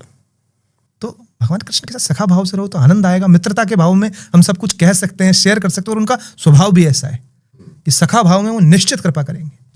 मैं आपकी जर्नी जानना चाहता हूं, जैसे आपने बताया मेरे को कि 300 करोड़ की आपने एक कंपनी बनाई, उसके बाद यहां तक का सफर। देखिए, मैं पूर्ण रूप से कहते हैं ना कि प्रारब्ध ही आपको इस ओर लेके आते हैं, हम में सामर्थ्य नहीं है कि हम उसके रास्ते पर चल सकें। तो वही चुनता है, वही चुनता है, उसी की कृपा से ये संभव है। तो मैं ऋषिकुल ब्रह्मचार्य आश्रम के अंदर पढ़ा, बचपन से ही मैंने गीता, भागवत, मानस इन सब का अध्ययन किया। तो वो बीज मेरे अंदर आ गया था कि मसला कुछ हो रहा है यहाँ, भौतिकता तो करने हम नहीं आए। ये जो प्रमाणिक रूप से सिद्ध हो रही है बात, जो शास्त्र में लिखी है, एक एक बात सिद्ध हो रही है, ये कैसे इन ऋषियों को पता चल गया, ये कैसे मुनियों को पता चल गया। और बात ये एकदम ठीक कह रहे कि संसार के अंदर कुछ भी नहीं रखा। जब गीता को पढ़ने लगे, धर्म क्षेत्र कुरुक्षेत्र समवेता युत्सव मामका पांडवाश्चर्य किम कुर्वत्त संजय, तब इस भाव के अंदर बड़ी जिज्ञासा उत्पन्न हुई। तो खंगालना शुरू कर दिया, पढ़ना शुरू कर दिया, संत महात्माओं के पास जाना शुरू कर दिया। तो अंदर पूरा एक बेस तैयार हो गया था। उसके बाद घर वालों का, सबका, संसार का एक प्रेशर रहता है कि क्या है, बाबा संत बन जाना तो आसान है, दम है तो यहाँ संसार में निभा के दिखाओ। तो हमने कहा ठीक है, हम ये भी करके दिखा देते हैं, राजा जनक की तरह। राजा जनक की तरह। तो हमने, ठीक है, भगवान ने अपने आप मेरे को मीडिया की फील्ड में भेज दिया। और सबसे कम उम्र के अंदर मुझे वर्ल्ड बुक ऑफ रिकॉर्ड्स, मैं 27 साल की उम्र में सैटेलाइट चैनल का ओनर बन गया, जो नॉर्थ इंडिया के अंदर सबसे बड़ा स्टूडियो रीजनल चैनल का आज भी करके 250 से ज्यादा लोग वहां पर काम करते हैं। हमने जब लॉन्चिंग की चैनल की तो 1 लाख लोग थे अल्बर्ट हॉल पे जयपुर के। तो लोग आश्चर्यचकित हो गए, ये कैसे संभव है। लेकिन वो अध्यात्म की शक्ति थी, मैंने मेरी साधना को कभी नहीं छोड़ा, और जो संकल्प लिया वो पूरा किया। लेकिन ये करके भी ये एहसास हो गया कि कोई मतलब नहीं, आप कुछ भी कर लो, आपकी संतुष्टि यहां पर नहीं है। और मुझे बचपन से पता था कि देखो, भगवान ने सबको किसी ना किसी निमित्त के लिए भेजा है, तो मुझे उन्होंने स्वयं के प्रचार के लिए भेजा, क्योंकि फील्ड मीडिया दी और मुझसे कहा कि तू मेरा प्रचार कर, बस तू अध्यात्म का प्रचार कर, तू सनातन का प्रचार कर। मुझे संसार में कोई भौतिक गुरु समझ में नहीं आया, क्योंकि क्या अश्रद्धा हो जाती, बात कुछ करता फिर आचरण कुछ और होता। तो ऐसे अश्रद्धा बहुत होने लगी कि यार गुरुजी कह क्या रहे हैं, लेकिन गुरुजी कर क्या रहे हैं। हमें तो अध्यात्म चाहिए था ना, हमें नहीं चाहिए था दिखावा। तो फिर अपने आप प्रेरणा हुई, स्वप्न के अंदर श्लोक आने लगे। स्वप्न के अंदर, मैं आपको ये मेरा अनुभव बता रहा हूं, कई श्लोक मुझे स्वप्न में दिखे जो मैंने कभी नहीं पढ़े थे। फिर मैंने उनको खोजा, मुझे ऐसी ऐसी टीकाओं के नाम स्वप्न में दिखाई दिए ग्रंथों की। फिर मैं उनको ढूंढने के लिए दक्षिण भारत तक गया, और वो न जाने कहां जाके कहां मिले, जो छपना भी बंद हो गए थे। उनके अंदर मुझे मेरे प्रश्नों के उत्तर मिलने लगे। और आज भी मैं आपको एक बात बताऊं दीपक जी, जब मैं बोलता हूं ना, तब मैं ध्यानस्थ होता हूं। मुझे बोलते समय नहीं पता मैं क्या बोल रहा हूं और मैं कहां से बोल रहा हूं, कुछ भी स्क्रिप्टेड नहीं होता है। अब लोग, ध्यान का मतलब ये नहीं कि एक जगह बैठ जाना। आप जब जिंदगी के अंदर अपना 100% कहीं दे रहे हो तो वो ध्यान है। अगर आप बोलते समय 100% हो तो आप उस समय ध्यानस्थ हो। आप जीवन के अंदर कोई ऐसा कार्य कर रहे हो जहां आप 100% हो जाते हो, तो आप वहां ध्यानस्थ हो। ध्यान का मतलब ये नहीं है कि मैंने अलगती पलकती मार ली और मैं एक जगह आंखें बंद करके बैठ गया और मेरा 50% ध्यान तो संसार में और मैं वहां बैठा हूं। 50-50 उस समय ध्यानस्थ नहीं हो। लेकिन कोई भी कार्य आप ऐसा जीवन के अंदर कर रहे हो जहां आप 100% प्रेजेंट हो, वही आपकी ध्यान अवस्था है। हर व्यक्ति को यह पहचाननी चाहिए अपने जीवन के अंदर कि मैं ध्यान में कब होता हूं। कई लोग होते हैं, कोई खेल खेलते समय ध्यानस्थ होते हैं, वो खेल रहे होते हैं, वो 100% वहां दे रहे होते हैं, वो उनका ध्यान होता है। लेकिन हमारे यहाँ क्या समझा दिया कि अलगती पलकती मारो, आंखें बंद कर लो, वो ध्यान है नहीं, वो ध्यान नहीं है, वो ध्यान हो ही नहीं सकता। हम बोलते समय, जब मैं आपसे अध्यात्म की बात कर रहा हूं, जब मैं कृष्ण के चरित्र की बात कर रहा हूं, जब मैं आपसे राम के चरित्र की, तब मैं ध्यानस्थ हूं। मुझे कुछ याद नहीं आ रहा संसार में, मेरा कुछ भी याद नहीं आ रहा, मुझे केवल परमात्मा नजर आ रहा है सिर्फ। तो भगवान चरित्र के अंदर मैं ध्यानस्थ होता हूं। आपकी एक एक बातों में ना मेरे दिमाग की जवाब मुझे मिले जा रहे हैं। मेरे साथ भी आप ऐसा होता है कि मैं अपनी गाड़ी उठाता हूँ और 400, 500 किलोमीटर, मुझे नहीं पता। अभी इस सैटरडे संडे ही हम निकले। हमारा मतलब मैं और मेरा छोटा भाई था, वो मैंने कहा चल यहीं टोल तक चलते हैं, थोड़ा सा राइड करके आते हैं। और बातें करते करते हम नैनीताल पहुंचे, नैनी लेक पे खड़े हुए और वापसी आ गए। हाँ। और मेरे थॉट्स, मेरी चीजें, जो आपने कृष्ण के श्लोक बताए ना, कई टोल पे खड़े खड़े मेरे को ये अनुभव हुए हैं। तो वही आपका ध्यानस्थ अवस्था है। जब आपको अपने आप चीजें, जब यूनिवर्स आपको रिस्पॉन्ड कर रहा है, तब आप ध्यानस्थ हो। आप बैठे हो, सोच कहां के लिए रहे हो और कह रहे हो मैंने 1 घंटे ध्यान किया, नहीं। जब तक ब्रह्मांड आपको रिस्पॉन्ड नहीं कर रहा, आप ध्यानस्थ नहीं हो। जब तक आप कॉस्मिक से जुड़े नहीं, तब तक आप ध्यानस्थ नहीं हो। जब परमात्मा शब्द दे रहा है कि बोलता जा बोलता जा बोलता जा, बस तब आप ध्यानस्थ हो। इस ध्यान को समझने की आवश्यकता है। ये सब मेडिटेशन वाले गलत मार्ग पे ले जा रहे हैं। मैं आ जाऊं, ये सब कुछ नहीं। प्राणायाम प्रक्रिया को योग कह रहे हो, ये योग नहीं है। आत्मा का परमात्मा से मिलना योग है, जहां पर हम हमारी ये भौतिकता को छोड़ते हैं। हमें पता लग जाता है कि हम ये नश्वरता नहीं है, हम ये नष्ट हो जाने वाले मनुष्य नहीं है। हम सदा रहने वाले वो आत्मा है। ईश्वर अंश जीव अविनाशी है। परमात्मा हमारा पिता है। ये द्वैत भाव है जो मैं आपको कह रहा हूं, ये द्वैत भाव है। लेकिन जब लास्ट में ये पता लगता है कि उसमें और हमें कोई अंतर नहीं है, तब फिर हम अद्वैत में प्रवेश कर जाते हैं। लेकिन अद्वैत में प्रवेश करने से पहले द्वैत में शरणागति बहुत जरूरी है। द्वैत में जब तक शरणागति नहीं होगी, ध्यान तुम किसका कर रहे हो? तुम ये ध्यान करने वाले सोचो किसका ध्यान कर रहे हो? कोई कह रहा मुझे बिंदु दिख रहा है लाल कलर का, इमेजिनेशन है सिर्फ। मुझे कुछ नहीं दिखा आज तक ऐसा।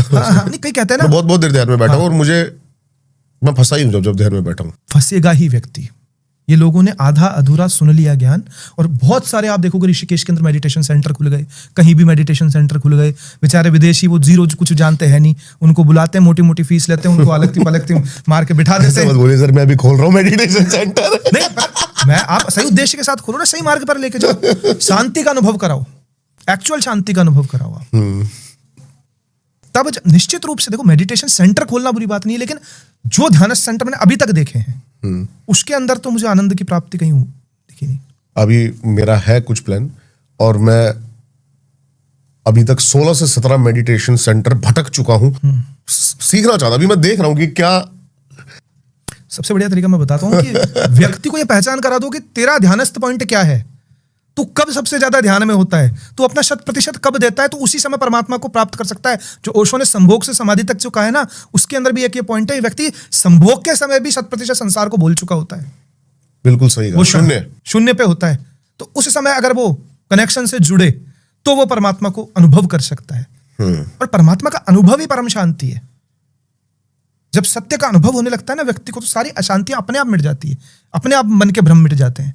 तो व्यक्ति को ये पहचान करवाना एक सच्चे गुरु का कर्तव्य है कि वो कब, कि वह कभी ध्यानस्थ है। हाँ, अर्जुन कब ध्यानस्थ हुआ? रोने में थोड़ी अलगती पलकती मार के बैठा था जब विराट स्वरूप दिखाया। भगवान मुझे विराट स्वरूप दिखा। भगवान ने क्या कहा? तेषाम सतत भक्ता नाम वस्ता नाम प्रीति पूर्वकम ददामी बुद्धि योगम तम। उनको मैं बुद्धि दूंगा, तू मत लगा। तेरी जो मनुष्य लगा रहा है ना, गीता का ये श्लोक सुनना चाहिए, ये समझना चाहिए व्यक्ति। तेषाम सतत युक्ता नाम भक्ता नाम प्रीति पूर्वकम ददामी बुद्धि योगम तम। उनको मैं बुद्धि प्रदान करता हूं जो प्रीति पूर्वक मुझ में शरणागत हो जाते हैं। ये स्थूल बुद्धि कभी भी इस स्थूल से परे वाले को कैसे जान सकती है? ये संसार के कैलकुलेशन के लिए, ये गुणा भाग संसार में कर सकती है, लेकिन हमारी ये स्थूल बुद्धि जो 80 साल के बाद अपने औलादों को नहीं पहचानती, दवाइयां ले लेके चलते हैं ना, हम देखते हैं बुजुर्ग हो जाते हैं, वो नहीं पहचान पाते, यादाश्त की दवाइयां देनी पड़ती है। तुम इस बुद्धि पे घमंड कर रहे हो, ये तो एक दिन नष्ट हो जाएगी। अर्जुन को यह बुद्धि भगवान ने प्रदान की थी। जब तुम शरणागति की ओर जाते हो तो भगवान ही तुम्हें बुद्धि और वह दिव्य दृष्टि प्रदान करता है जो इस भौतिकता से परे है। इस भौतिकता से परे को तुम इस भौतिकता से तो नहीं जान सकते, इसके परे जाना पड़ेगा। उसके लिए अहंकार को छोड़ना पड़ेगा, अहंभाव को छोड़ना पड़ेगा, मैं को छोड़ना पड़ेगा, शरणागत होना पड़ेगा। फिर सब तुम्हें कॉम्प्लीमेंट्री मिलेगा, सब सिद्धियां तुम्हें कॉम्प्लीमेंट्री मिलेगी अपने आप। और फिर भी तुम्हारा मन और प्रेम उस सिद्धियों में नहीं होगा, फिर तुम परमात्मा के लिए रहोगे कि सब ले ले, मुझे तू चाहिए, मुझे नहीं चाहिए ये सिद्धि, क्या करूंगा, थोड़े दिन खेल लूंगा। अच्छा, दुनिया की सबसे खूबसूरत जगह कितनी देर देख सकते हो? अच्छा, दुनिया की सबसे खूबसूरत लड़की को कितनी देर देख सकते हो? फिर ये मन के उच्चाटन है, सिर्फ इससे ज्यादा कुछ नहीं है। परमानंद तो सिर्फ भगवान में सच्चिदानंद रूपाय विश्वोत्पत्ति आदि हेतवे, जो सच्चिदानंद स्वरूप है, जो सत्य भी है, चित्त भी है और आनंद स्वरूप भी है, वो केवल भगवान है। इसीलिए सनातन सगुण निर्गुण दोनों मार्ग बताता है और इसी में आध्यात्मिक उपलब्धि है। बहुत बहुत धन्यवाद आपका आने के लिए, और बहुत मजा आया आपसे बात करके। जी मुझे भी। काफी टाइम बाद थी, 6-7 महीने बाद एक मैंने ऐसा पॉडकास्ट किया जिसमें मैं 1000% एंगेजिंग रहा हूं। मैं समझ पाया हूं एक एक चीज, और जबकि मेरे जोनरा का था नहीं जी, लेकिन मेरे अंदर अभी यही जोनरा चल रहा है। नहीं बिल्कुल, मैं आपसे बात करके मुझे ये लगा कि निश्चित रूप से आप सही मार्ग पे जा रहे हो। जब व्यक्ति सब कुछ देख लेता है ना, उसके बाद ही वह पूर्ण जिज्ञासु हो पाता है, क्योंकि आपने अनुभव कर लिया, आपने हर मार्ग को देख लिया, तंत्र को सुन लिया, वाम मार्ग को सुन लिया, सब चमत्कारों के विषय में बात कर ली। जब आपके अब अंदर से जो प्रेम की जिज्ञासा आपके भीतर उत्पन्न हो रही है ना, ये भगवान का ही खिंचाव है, वो खींच रहा है आप अपनी ओर, तभी हम आज बैठ के ये चर्चा यहाँ पर कर रहे हैं। नहीं तो बिना कृपा के संभव नहीं है कि चर्चाएं भी की जाए, उसकी इतनी गहरी बात भी की जाए, और इतनी अभी जैसे आप समझा रहे, अभी कुछ नहीं है मेरे मन में ना। अभी मैं बता रहा हूँ, अभी मैंने साल भर के अंदर 3-4 नई गाड़ियां ली है, और महंगी गाड़ियां ले ली। उन गाड़ियों में मजा ही नहीं आ रहा है, उसी में मजा आ रहा है, उसी की बातें करने में मजा आ रहा है। मजा तो अंदर है, बाहर तो है ही नहीं ना। गाड़ियों में होता तो बात ही क्या थी फिर, जिसको नहीं आ रहा होता वो सब गाड़ी ले लेते। मजा गाड़ी में नहीं है, मजा तो अंदर है, भीतर छुपा हुआ है, और वो किसी का गुलाम नहीं है। नहीं आए तो 100 करोड़ में नहीं, और आ जाए तो 5 रुपए में आ जाए। तो सबसे हम उस बात को समझना पड़ेगा कि वो आनंद, वो खुशी किसी की गुलाम नहीं है जिसे हम खोज रहे हैं, वो वही परमात्मा है जो पूर्ण रूप से स्वतंत्र है, जो किसी के अधीन नहीं है। जब वो स्वतंत्रता का अनुभव आप कर लोगे ना, ये पूरा ब्रह्मांड आपको प्रतीत हो जाएगा, और आप अपने से अलग फिर किसी को नहीं देख पाओगे। फिर आपके अंदर आनंद स्फुरित होएगा अपने आप। एक पॉडकास्ट और करना चाहूंगा आपके साथ, कंप्लीट गीता पे। हाँ। लेकिन मैं चाहता हूँ वो 3 से 4 घंटे का हो। निश्चित करेंगे प्रत्येक अध्याय पे बिल्कुल करेंगे उसमें। आई होप ये पॉडकास्ट आपको उतना ही पसंद आया हो जितना प्रेम से हमने इसको बनाया है। जरूर कमेंट्स करके बताना कि क्या क्या गीता के आपके प्रश्न रहने वाले हैं। अगले पॉडकास्ट में हम इनसे जरूर जानेंगे, सारी डिटेल्स आपको इनकी मिल जाएंगी डिस्क्रिप्शन में। जरूर जाके इनसे कनेक्ट करें। बहुत ही प्यारी, और बहुत ही आपकी सबसे प्यारी बात क्या थी, जरूर हमें कमेंट्स करके बताएं। हर एक बंदा, हर एक उस बंदे तक जरूर इस पॉडकास्ट को शेयर करें। फालतू चीजें शेयर करते रहते हो, रील शेयर करते रहते हो, परमात्मा और ज्ञान और प्रेम की थोड़ी बात शेयर करो। मिलता हूं आपसे किसी और पॉडकास्ट में। नमस्कार।